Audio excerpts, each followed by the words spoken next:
Labas rytas, šiandien esu viename iš gražiausių regionų Turkijoje. Kėliausi 5 ryto.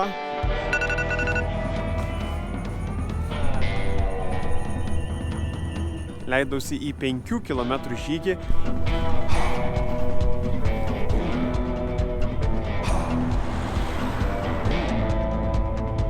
Kad pamatyti vieną iš įspūdingiausių reginių Turkijoje. Lietus vis stiprėja. Girdisi, kaip barbena į kapišoną. Vargšas irgi atėjo pažiūrėti balionų. Bet nežinau, kaip jam čia seksis. Šiandien rytas kol kas visiškai nieko nežadantis. Labai šalta, lyjo, kas nėra tinkamos sąlygos balionam. Todėl manau, kad šiandien to reginio pamatyti nepavyks. Tai reiškia, kad rytoj vėl reiks keltis 5 ryto ir eiti 5 km žygį.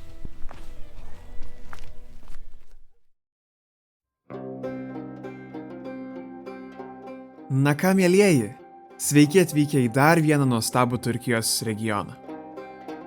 Dykynės, maži kaimeliai, senos amerikietiškos mašinos ir vaizdai primenantys Nevadą ar Naująją Meksiką. Į šią vietą atvažiavau turėdamas didelį norą pamatyti vieną įspūdingiausių reginių visoje Turkijoje. Tačiau, kaip matėte, pirmąjį rytą orų dievai buvo tikrai ne mano pusėje. Nepaisant to, rytą pradėjome susiradę naujų draugų.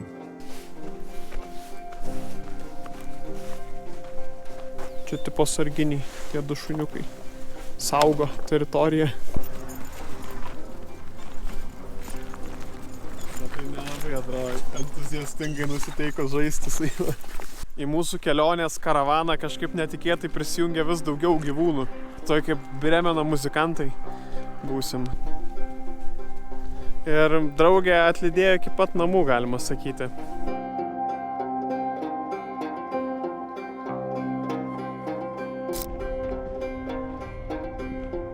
Retai darau viešbučių apžvalgas arba kambarių apžvalgas, kur gyvenu, bet šitą viešbutį reikia pamatyti. Čia ganėtinai būdinga Kapadokijai.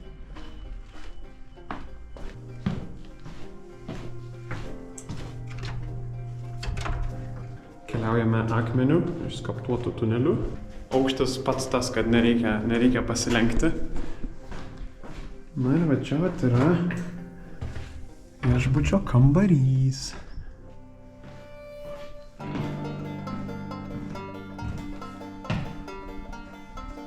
Na ir geriausia vieta.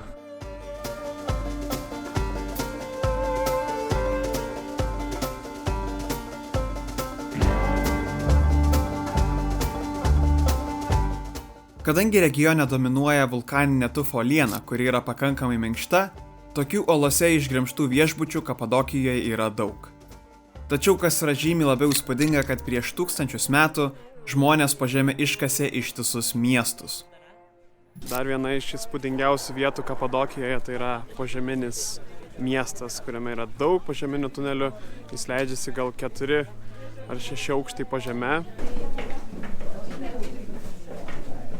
Sakė, bus vėsiau čia negu lauke. Leidžiamės toliau.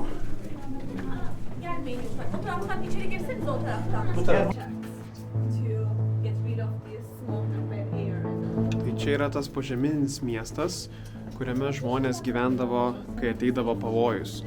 Jeigu užpuldavo priešas, tai jie visi apleisdavo savo namus, kurie yra viršuje, ir leisdavosi iš tus požemius gyventi čia metus, mėnesius, nežinau kiek laiko jie čia gyvendavo, bet pakankamai ilgai, nes yra ir maisto gaminimo vietos, yra ir vyninės, yra ir kur gyvulius laikyti. O čia 120 laiptų žemyn į sekančius aukštus. Šitas miestas ne man sukurtas buvo, visur galva daužyčiau. Ventiliacijos anga, matėm jos apačią, čia iš viršaus. Čia gyvenamosios patalpos, kur šeimai išskirdavo vieną tokį kambarį ir jeigu jie iškasdavo daugiau, tai priklausydavo jiem. Žodžiu, jeigu trūksta erdvės, gali išsikasti papildomą kambarį. Čia yra 9 km ilgio tunelis, kuris sujungdavo kitus požeminius miestus. Tai dabar aišku ten negalima eiti.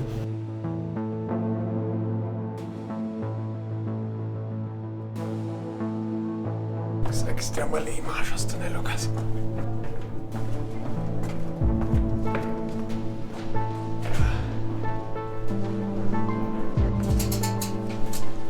Išlendau iš tunelio, bet labai kažkaip nugarą net nuo to susilenkus vaikščiojimo visą laiką sutraukia, tai nesutverta vidutinio ūgio žmonėm šitas visas tunelio sistema, bet labai įdomu, kaip veikia šitas visas dalykas, nes jį naudodavo tik tais krizių laikotarpiais, kada reikdavo pasislėpti. Čia yra senovinis magnetofonas.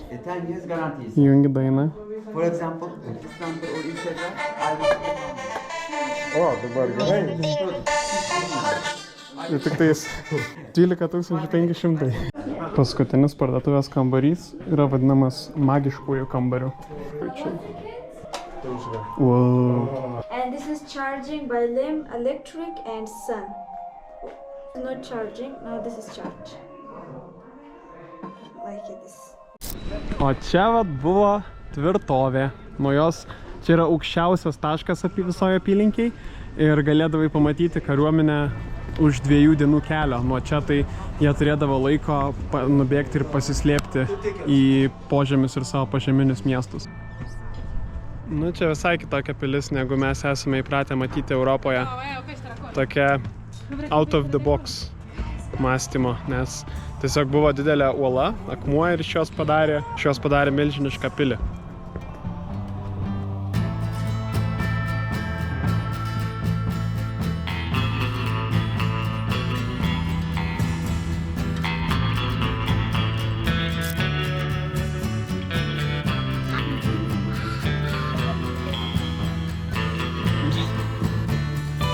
Kaip ventiliatorius.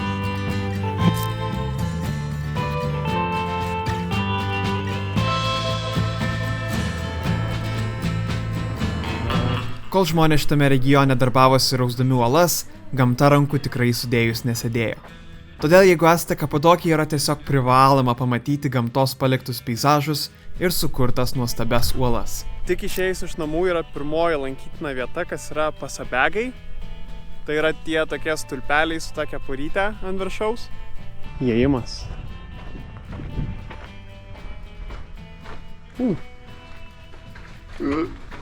Niks biškį pasispaustų.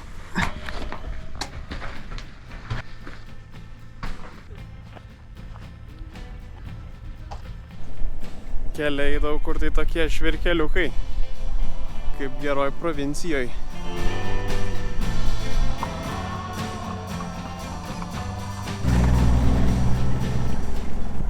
Čia kaip sunkvežimis pagal garsą. Garantuotai ten 6 litrų benzinas.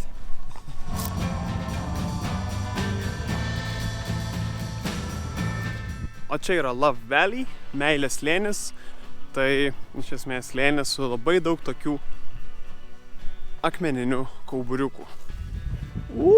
Ant to kalno matau grupelę žmonių. Tai reiškia, kad ten galima užlipti ir spėju, kad nuo ten vaizdas turėtų būti fantastiškas. Ėjom per dykumą, per stepę ir bam, kavinė. Ir su seno Renault automobiliu. Kaip jis čia atvažiavo?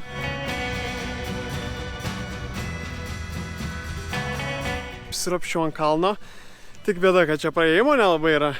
Galvau čia, bet praeičiau čia. Šiaip ne taip.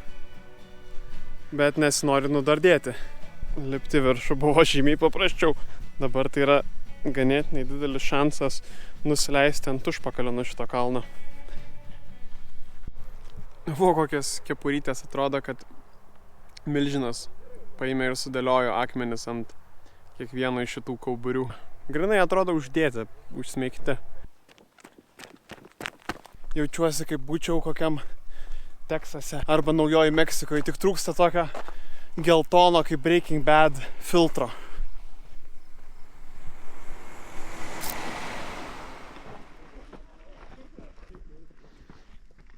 Čia yra Zelvė muziejus po atviru dangumi, kas yra iš esmės miestelis uolose iškaltų patalpų ir namukų. įvairių bažnyčių ir panašiai. Wow. Monasterį. Oho. Bet tai vienuolynas tokio dydžio kaip beveik visas kaimas. Nu, šiaip visai įspūdinga vieta, turiu pasakyti, ir labai įdomu įsivaizduoti, kaip žmonės čia gyveno, nes visur yra lentelė surašyta ten, kur malūnas, kur vyninė. Ir man kažkodėl automatiškai yra asociacija su nykštukais, nes nykštukai visada būdavo tie, kurie gyvena kalnuose, gremžia akmenis ir kasa urvus. Galiu dabar ir galvoju, ar keltis rytoj vėl 5 ryto, kad pabandyti pamatyti tuos balionus, bet yra vėl tikimybė, kad nueisiu 10 km ir jokių balionų nepamatysiu. Jo, kadangi noriu ateityje sunkesnių žygių įvykdyti, tai čia būtų gera treniruotė. Valios išbandymas. Na gerai, reiškia tada eiti praustis ir miegoti.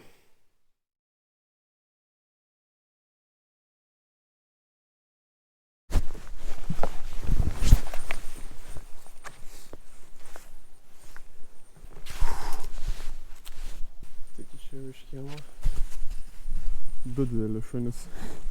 Iš karto šoko ant kažkokio stogo.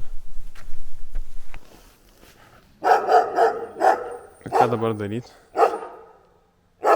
Atrodo, kad nutrūkęs nuo grandinės bičias. Nu, nežinau, ką daryti, baisiai strigau aš čia. Vienintelis išėjimas yra ir jis saugo tą išėjimą. Einu per kažkokį, nežinau, čia kalną.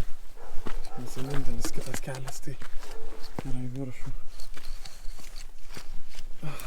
Kas per nesąmonė? Vis dar ten lema.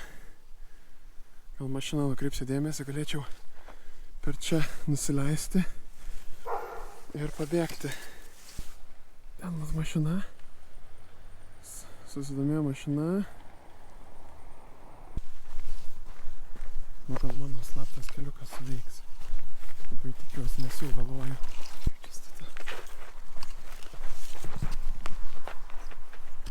Lights out, lights out, lights out.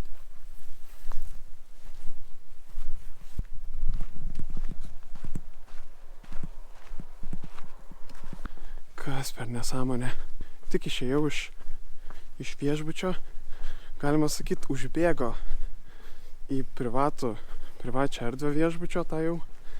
Ir sako, ne, vyruti, šiandien niekur neisi. Net nespėjau sureaguoti, taip apsidairiau, žiūriu tokią terasą mano, galima sakyti, krūtinės kaklo aukštyje. Tai staigiai, tik tais ficht į tą terasą, net nepajaučiau, kaip užšokau ant jos su kuprinė, nesvarbu, niekas buvo. Ir man atrodo, kad mačiau mašiną važiuojančią su vežimu. Yes. Daug mašinų su krepšiais. Reiškia bus šiandien. Reiškia nebuvo viskas veltui. Nes žiauriai šiaip daug eismo, vakar tiek nieko nebuvo. Ir dangus super, oras super. Let's go. It's on. Dabar tik spėt reikia į startą, kuris maždaug už 40 minučių. Aš biškį sugaišau laiko su to šunimu. Tai dėl to reiks paskubėti. Nu ką, liko kiek čia? 2 minutės? Nesąmonė, tikrai greičiau galima įveikti. Čia vakar tai nedirba šitas punktas. Jau po truputį šviesėja rytų pusėje, tai dabar tokios biški lenktynės su laiku. Ar spėsiu aš nueiti iki savo vietos, ar nelabai, nes ten tokia biški slaptesnė vieta, netoks susigrūdimas būna. Bet juokinga, kad visi sužinojo, kad čia ant balionai kyla, tai visi čia suvažiavo. Čia jau kur tos raudonos švieselės, tai jau išsipakuoja balionus, jau matau krepšius pasidėję. Kokia čia mašinytė. Vau, čia žmonių. Vau. Žmonės šio staliuką pasirašė. Ar čia bus kažkokia fotosesija? Išsipakavo jau, nerėm į užrašą. Jau irgi kažkas bus. Atėjau daryti timelapso kamerą, atėjau į vietą, jau po truputį švinta ir Šiandien buvo šiaip vienintelė galimybė man pamatyti tuos balionus paskutinę, nes vakar atėjau irgi čia, gulėjau po, nesimato dabar, po šitų krūmų, nes lyjo. Ir žinoma, tie balionai nekilo, buvo visiškai tuščia čia.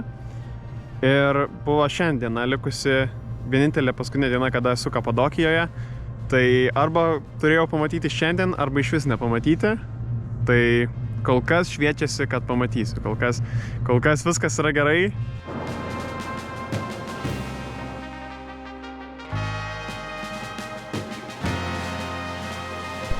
Pirmas balionas, kolegos.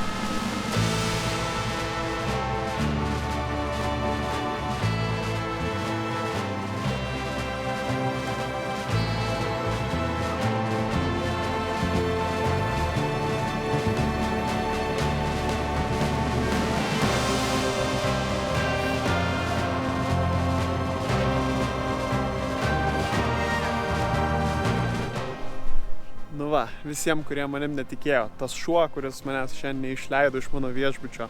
Sinoptikai, kurie sakė, kad oi, čia vėjas bus ir balionai negalės kilti.